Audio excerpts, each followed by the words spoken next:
Corona की vaccine बनाने के बाद अब दवाइयों के निर्माण की फील्ड में रोजाना नवाचार किए जा रहे हैं। इसको आगे बढ़ाने के लिए कई तरह के काम जारी हैं। इसी कड़ी में इंदौर में recent advance in translation research and molecular medicine पर पहली इंटरनेशनल कॉन्फ्रेंस का आयोजन किया गया, जिसमें शामिल होने के लिए देश विदेश से आए डॉक्टर्स का इंदौर में जमावड़ा लगा।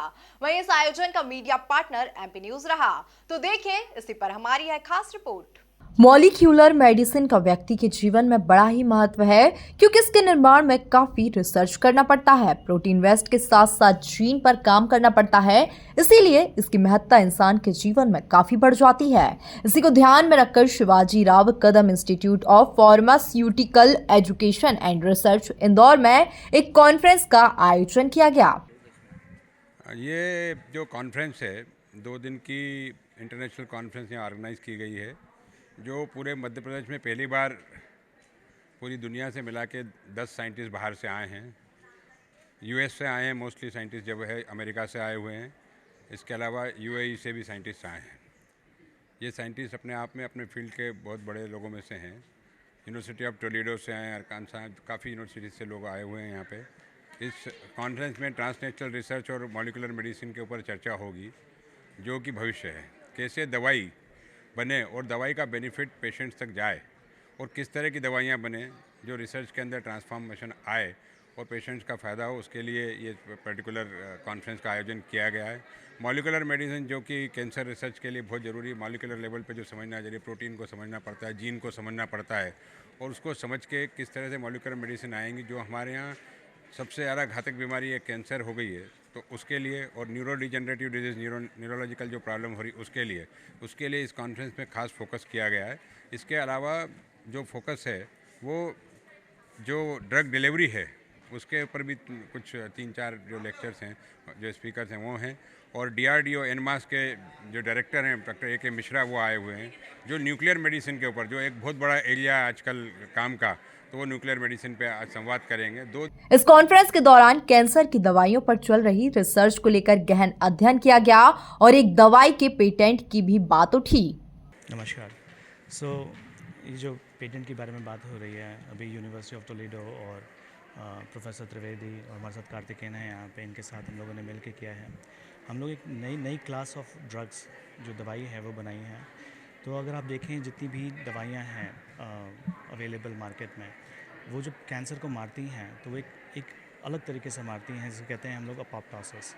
मतलब वो प्रोग्राम होके 95 to 98% जो ड्रग है वो उसी तरीके से मारती हैं, जो कि अच्छी बात है, और हम काफ़ी पेशेंट्स को ट्रीट कर पाते हैं। लेकिन काफ़ी सारे जो पेशेंट्स ट्रीट नहीं हो पाते हैं, वो इसलिए नहीं हो पाते हैं क्योंकि उनमें ड्रग रेजिस्टेंस हो जाता है।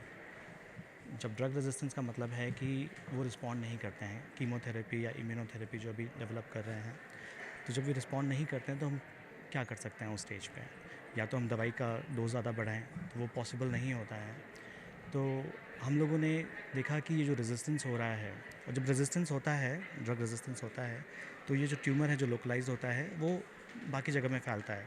तो जो बहुत सारे लोग कैंसर से मरते हैं वो इसलिए मरते हैं क्योंकि ट्यूमर एक जगह से दूसरी जगह फैलता है, उसको हम मेटास्टेसिस कहते हैं।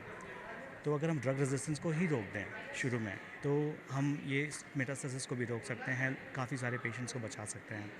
तो हमने ये जो पेटेंट किया है, ये उस क्लास ऑफ ड्रग पे है जो कि ड्रग रेजिस्टेंस को रिवर्स करता है, और ये बिल्कुल अलग तरीके से वर्क करता है। ये नॉन अपोप्टोटिक सेल डेथ बोलते हैं हम इसे, मतलब जो 95 to 98% जो दवाइयाँ काम करती हैं, उससे विपरीत है। ये नॉन अपोप्टोटिक तरीके से काम करता है। और कैसे करता है? ये कैंसर सेल्स को मजबूर करता है कि वो अपने को खा जाएँ और पी जाएँ। उसका जो साइंटिफिक टर्म है वो है methuosis meaning you drink to intoxicate. आप अपने आप को ही पी के फट जाता है कैंसर सेल। और इसी तरह से एक टर्म है ऑटोफेजी, मतलब सेल्फ ईटिंग। तो ये जो क्लास ऑफ ड्रग है ये दोनों करता है, कैंसर सेल्स को पीता भी है और खाता भी है, उसको हम लोग मेथुओफेजी बोलते हैं। कॉन्फ्रेंस में महापौर पुष्यमित्र भार्गव भी मौजूद हुए, जिन्होंने आयोजन को लेकर अपनी राय रखी। शिवाजी राव कदम इंस्टीट्यूट ने बहुत ही अच्छी एक इंटरनेशनल कॉन्फ्रेंस, विशेषतर न्यूरोलॉजी और कैंसर के हल को ढूंढने के लिए अंतर्राष्ट्रीय स्तर पर आयोजित की है। दुनिया भर के कई बड़े साइंटिस्ट, रिसर्चर्स और स्टूडेंट डेलीगेट्स यहाँ आए हैं। इस सब के पीछे प्रोफेसर पीयूष त्रिवेदी जी का जो प्रयास है, मैं उनको सबसे पहले तो बधाई साधुवाद देता हूँ।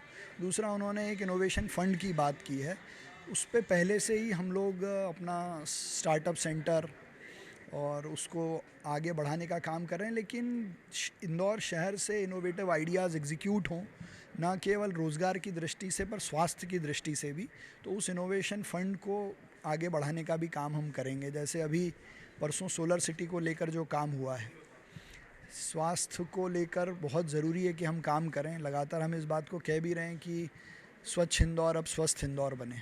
आयोजन में कैंसर समेत न्यूरोलॉजी से जुड़ी दवाइयों पर विशेष फोकस रहा है, जिसमें एक फंड बनाने की बात कही गई। वहीं इस खास आयोजन का मीडिया पार्टनर एमपी न्यूज रहा। Bureau report, MP news Indore.